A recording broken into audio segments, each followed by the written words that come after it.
Hi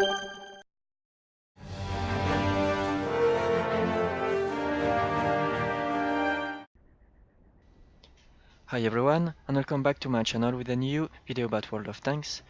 Today I have two replays for you, and the first one is going to take place on Airfield. As you may know, in the last update we got 3 maps back. The first one is Airfield, the second one is Live Oaks, and the third one is Siegfried Line. I wish I had a replay on each of those new maps, but unfortunately I don't get them very often in the map rotation. I had Siegfried Line like 3 times and Live Oaks maybe twice in like 60, 70, 80 battles. So I didn't get a decent battle to show you on my channel. So since I wanted to show you at least some content from the last update, I will start by this replay from Airfield and another replay that I'm pretty sure you will enjoy. It was funny until the end. And when I get some decent games on those two new maps, Live Oaks and Siegfried Line, I will showcase them on my channel. Apart from that, you can expect a new tutorial video for the camouflage and the spotting mechanics. And I'm also in the process of translating those existing tutorials in French, which takes a lot of time as well. Also, you probably have heard about the Bird guys because they are a member of the Wargaming Club, and I offered them the possibility to give them one of my replays, so they would comment it and feature it in their channel. So I'm still looking forward to this, I'm still in contact with them, but I might have one of my replays on their channel. And this would be an exclusive replay, so if this happens I will give you the link so you can watch it on their channel. I really like their channel. It's when it comes to World of Tanks, it's mostly commented replays, but they have a very good way of commenting their own replays just because there's 2 of them, and also they are native speakers, so they speak much better than me, and they are more accurate when it comes to commenting and just depicting what's happening on screen. So anyway, their dual commentaries are just hilarious, and I really enjoy watching their videos. So if you haven't subscribed to their channel yet, I recommend you to watch one of their latest videos, and you won't be disappointed. They are pretty hilarious, and if you like it, well, feel free to subscribe to their channel. Also, if you feel like another YouTuber or other YouTubers might comment my replays, if you would enjoy that, well, just let me know in the comments and I can get in touch with them and send them one of my replays. Of course, those would be exclusive, so you won't see them on my channel. It's instead of that I send them to those YouTubers and they will comment it for me, if they like it. So, back to Airfield. This map features a lot of terrain and cover, so you can expect a lot of short range when it comes to the middle part of the map, just because you have so much concealment that you can always find a way to sneak up and get really close to your opponents. But it goes both ways. You can easily be ambushed by the opponent if you don't pay enough attention to your minimap. So first off, check where your team is, and you will have to learn where you can be supported by your allies or not. It's pretty frequent to spot some opponent on this map, but no one will shoot at him. And it's not just because part of your team will be camping at the back of the map. I mean, this happens on all maps, not just Airfield. But also there's so much terrain that it's very likely that they won't have a line of fire. Also, think about flanking your opponents through those cliffs. You can go down without taking any point of damage as long as you're careful. So when you go down, simply reverse at the same time to reduce your speed to avoid any damage or tracking damage. This map is all about positioning and flanking. You'll have so many opportunities for that, that if you're in a medium or let's say any agile tank, check your map constantly and see if you can reposition yourself and surprise some opponents. If you're in slow tanks or if you have to avoid the front line, you'll have to know which position will allow you to cover most of the battlefield. The hill in D9 is one of them, You will see very often some tank destroyers camping in that position. It's a useful position to have. Just be careful, it's open for artillery. And on the other side, you'll have some opportunities in C2, D2 for example. So those are a few locations, they are not the only ones, there's plenty of, let's say, magic spots that you will have to learn if you want to be efficient on this map. In the hilly area where I am currently standing, you will have a lot of close fights. Mid-fight will happen in most of the map, and you will have very limited positions for long-range fighting. Anyway, this battle is about to end. There are only 4 enemies remaining. They are just waiting to be, well, not just killed, but I would say farmed. I mean, this is always the case. At the end of each battle, it's always like mopping up the enemy team. Also, you can note that we have a lot of tanks close to the enemy base, and they had a lot of time to capture it, but they didn't. They just used it to put some pressure on the opponent, but they stepped out of the capture point just to give us enough time to kill the remaining opponents. So thanks to them, we can have the full experience from this battle. It doesn't happen very often, but it's always nice. I will always thank people who do that, and just to let us have a bit more damage and more experience out of the battle. Of course, it's not shameful to capture the enemy base. It's always better to win by capture than to lose, regardless of how we lose. So if you see that the game is like a stalemate, I mean, we are not going to win, or we have troubles killing the remaining opponents, or we are running out of time and we won't have the time to hunt the remaining opponents, then by all means capture the base. If it's not necessary to win the game, then simply step out of the cap circle and let the rest of your team hunt and kill the remaining opponents.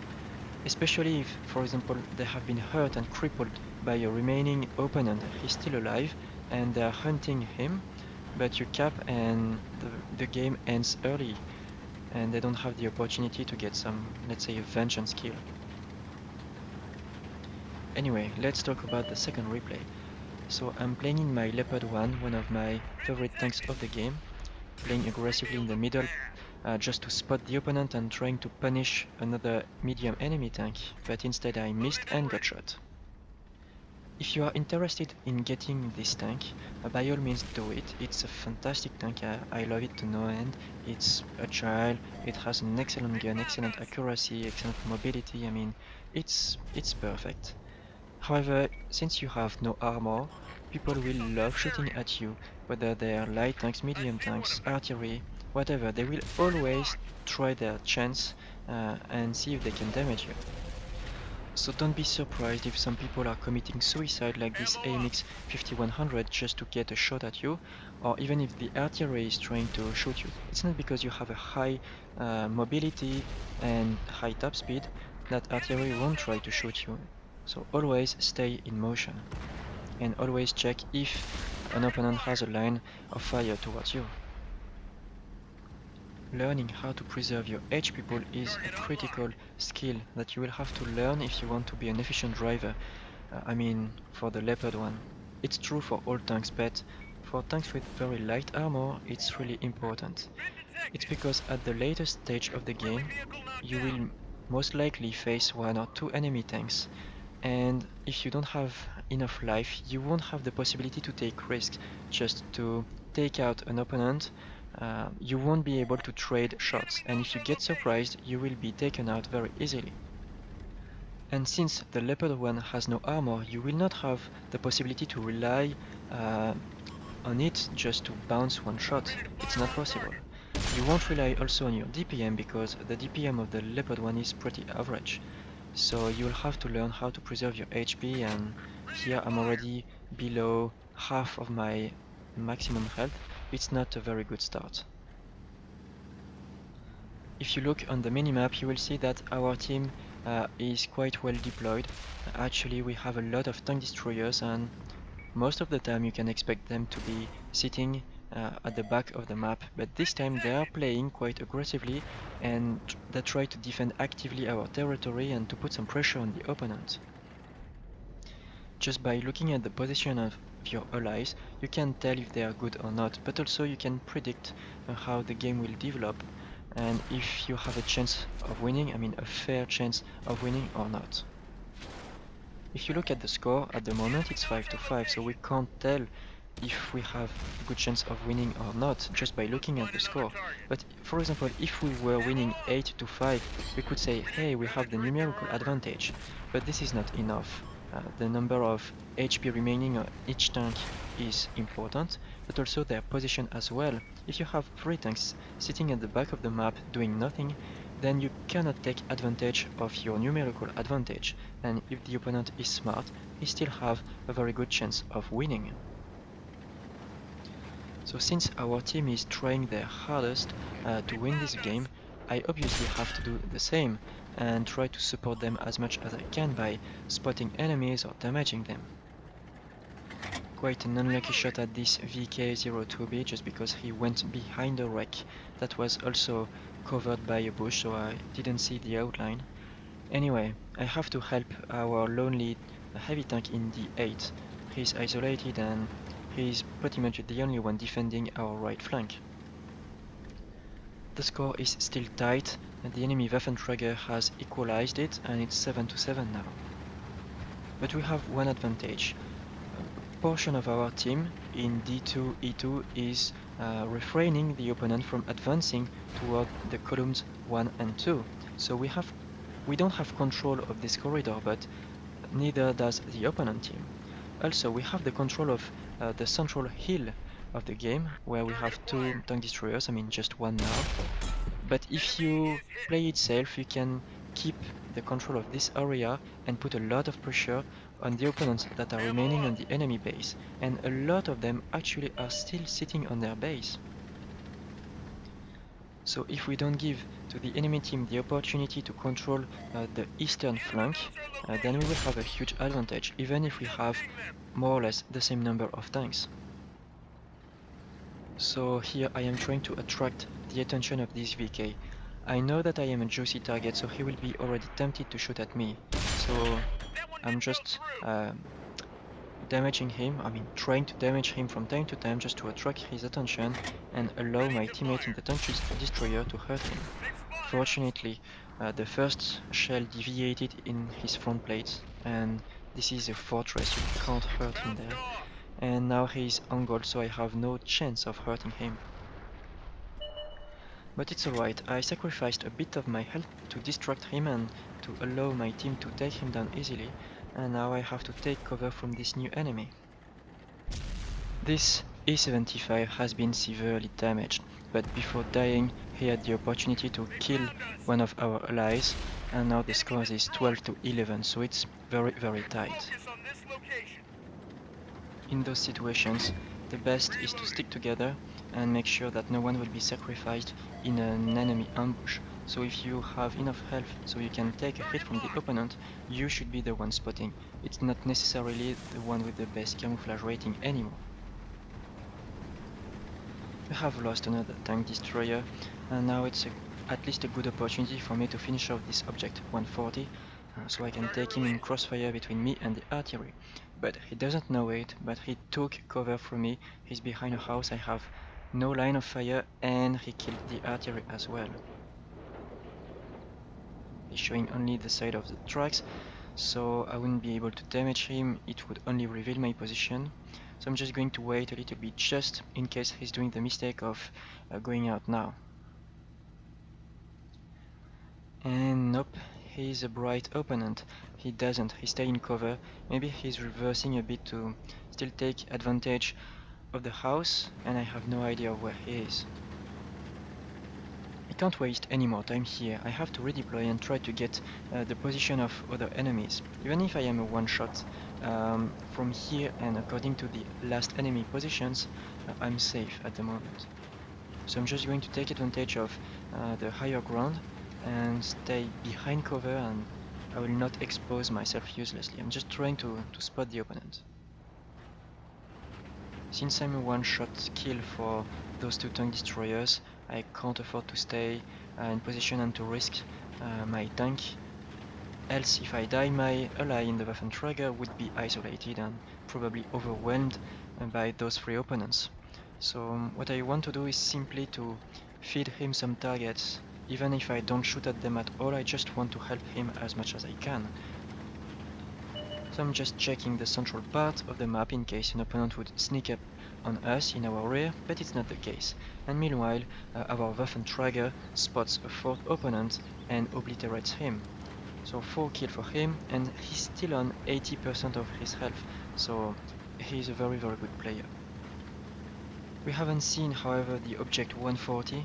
He was last spotted in D1C1 in the village, and he could be pretty much anywhere by now.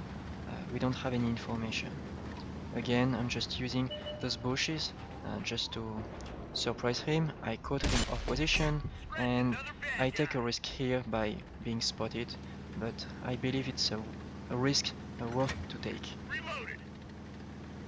It's because the only opponent remaining, the enemy Waffenträger E100, was spotted very far away, and oh, there he is again, and he hasn't moved. So it wasn't risky to take this shot at the object 140. Now in case of a 2 versus 1, you want to apply two rules. The first one is to attack together. The second one is to take him into crossfire, so he would have to turn his turret toward one of us, and the other one would have the opportunity to kill him. I mean, even if it takes some time, it's the safest way to finish a game.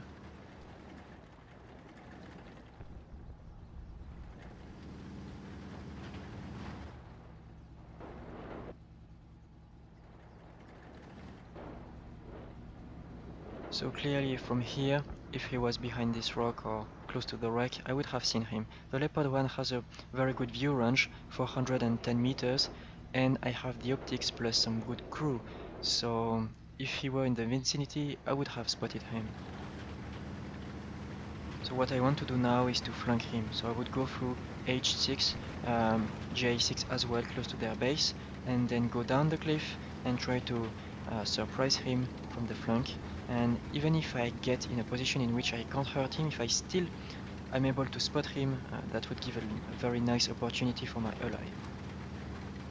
In those last moments of a game, don't be greedy, don't try your luck. If you're 2 versus 1, you'll have to try the safe option. And the safe option for me is to flank. I have to be very careful here. I don't want to enter the enemy base. That would give away my position, so I'm going really outside of it. This way he has no clue I'm in his back. Also avoid the trees. I mean, there's a very little chance that he's going to spot me this way, but well, actually he clearly won't spot me even if I make a mistake by taking down a tree. He's in our base, and that's for him a huge mistake, because he has given away his position, and now we have the possibility to deal with him the way we want. He will still have to wait like 1 minute and 30 seconds to cap entirely our base, and this is more than enough for us to come back. The Leopard 1 is very fast tank, so I don't know why he did that. Maybe he was panicking, I don't know, but this is perfect for us. So I spotted him for our Waffenträger. It was a bit lucky, I didn't expect to spot him so early. So our Waffenträger should be safe, he's shooting from a very long distance. And I don't know what he did. Maybe the enemy blind fired and hit our opponent. But now I'm in a sticky situation. It's 1 versus 1. I'm still lucky because he's on quite low health, possibly 1 or 2 shots from me. So now the question is, can I outplay him? So what I usually do in those cases is that I pretend I would be staying in a position to try to get a shot at them, but instead as soon as I'm not spotted again, I come back from a different location and he's not looking in my direction. I don't finish him off, so this time I will have to do this trick again. I am pretending I am going in a certain direction, reversing towards my original position, but I am not. As soon as I'm not spotted again, I reversed and I try to trick him again. However, I don't know if he will get trapped twice in a row. So in those cases, the second time I usually check where his gun is pointing at. And with this angle at this distance, I didn't want it to risk it, so I hesitated, and this almost cost me the game. But I track him, I'm staying in this position, and again I'm going to trick him. Another trick you can do is you wait to be not spotted, and then you wait for as long as it would take you to go back to your original position, and then you come back and spot him from where you are currently. So since he won't see you for a long time, he will assume that you will trick him a third time, and he will point his gun towards the other direction, but you tricked him, you stayed in the same position. So anyway, I was messing with his head as much as I could, and this gave me the advantage. And that's it, victory, finally. Thank you for watching, I hope you enjoyed the video, and see you in the next one.